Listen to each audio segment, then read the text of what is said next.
외도가 발생했을 때 신앙생활을 하던 사람들이 신앙에 과도하게 몰입하고 의존하는 경우가 많습니다.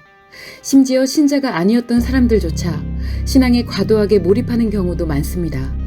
신앙심과 신앙생활은 결코 나쁜 것이 아닙니다. 정상적인 종교의 경우 종교에서 전하는 바는 인간을 이롭게 하는 원리가 근간이 되기 때문입니다. 그러나 외도의 외상 트라우마가 발생했을 때에는 신앙심 자체가 자신의 외상 트라우마를 기반으로 움직이게 됩니다. 따라서 신앙이 문제인 것이 아니라 신앙을 인식하고 기억하고 표현하는 심리 습관이 문제가 되는 것입니다. 그래서 외도의 외상 트라우마가 발생했을 때 외상 트라우마의 치료 대신 신앙생활에 의존해서는 안 된다고 이야기를 합니다. 이는 치료와 신앙을 구분하는 것인데 치료와 신앙을 구분하지 못하면 이에 대해 종종 오해를 하고 반감을 갖는 경우가 있습니다. 예를 들어 신앙생활도 의존이라고 하면 치료 중에는 신앙생활을 하지 말아야 하나요? 교회를 다니면서 사람을 만나는 것이 아니라 성경을 읽고 기도하는 것을 이야기하는 것입니다. 라고 질문하시기도 합니다. 그러나 신앙생활은 개인의 종교적인 부분이기 때문에 타인이 제한할 수 있는 것이 아닙니다. 한국심리교육원에서 이야기하는 바는 외상 트라우마를 치료하지 않은 채 신앙에 의존하여 고통에서 벗어나려 하는 것을 경계해야 한다는 뜻입니다. 이렇게 신앙에 몰입하고 의존을 하다 보면 외상 트라우마가 치료되지 않았음에도 치료가 되어 편해졌다는 합리화와 정당화를 하게 됩니다.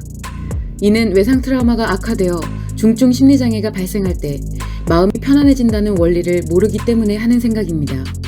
신앙은 거룩하고 신성하지만 그것을 받아들이고 작용하는 마음은 인간의 것입니다. 이 부분을 간과하고 신성력으로 모든 것을 치료할 수 있다는 생각은 그 자체가 사이비의 논리와 다를 것이 없습니다. 인간의 마음은 엄연히 그 작용 원리가 있고 작용에 문제가 발생했을 때 심리 습관에 문제가 생기는 메커니즘을 갖고 있습니다. 따라서 정확한 작용 원리를 알면 문제가 발생한 부분을 회복하고 다시 원래의 작용대로 회복할 수도 있는 것입니다.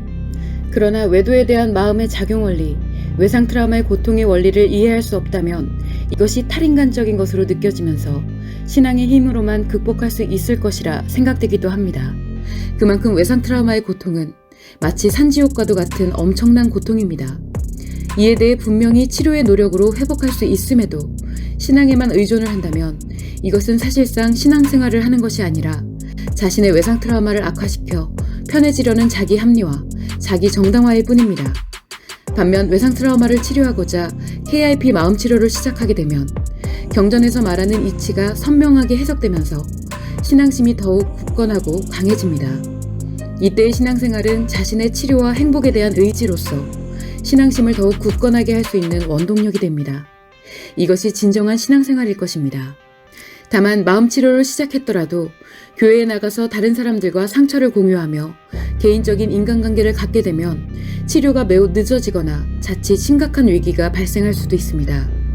이는 신앙생활을 위하여 교회를 가는 것이 아니라 다른 사람들에게 위로와 위안을 얻는 것에 의지하기 위해 교회에 가는 것이기 때문입니다. 한편 마음치료를 할 때 교회에 가서 홀로 성경을 읽고 기도하는 것은 매우 좋습니다. 이는 신앙생활과 관련된 인간관계에 의존하는 것이 아니라 진정한 신앙심이며 KRP 마음치료를 통한 치료와 회복에도 매우 큰 효과를 갖게 됩니다. 만약 자신이 마음치료에 대한 노력을 통해 스스로 치료와 회복을 하고자 하는 노력도 전혀 하지 않으면서 기도만 열심히 한다면 신께 전부 알아서 해결해달라고 하는 것과 다를 바가 없습니다. 즉, 자신이 해야 하는 노력과 책임을 전부 신에게 떠넘기는 것입니다. 그러나 KRP 마음치료를 통해 자신 스스로 치료와 회복에 대한 의지를 갖고 노력하면서 완치까지 힘과 용기를 달라고 기도한다면 그 마음만으로도 의지를 되새기는 원동력이 되어 치료와 회복이 빨라지고 행복한 인생을 살아갈 수 있게 될 것입니다.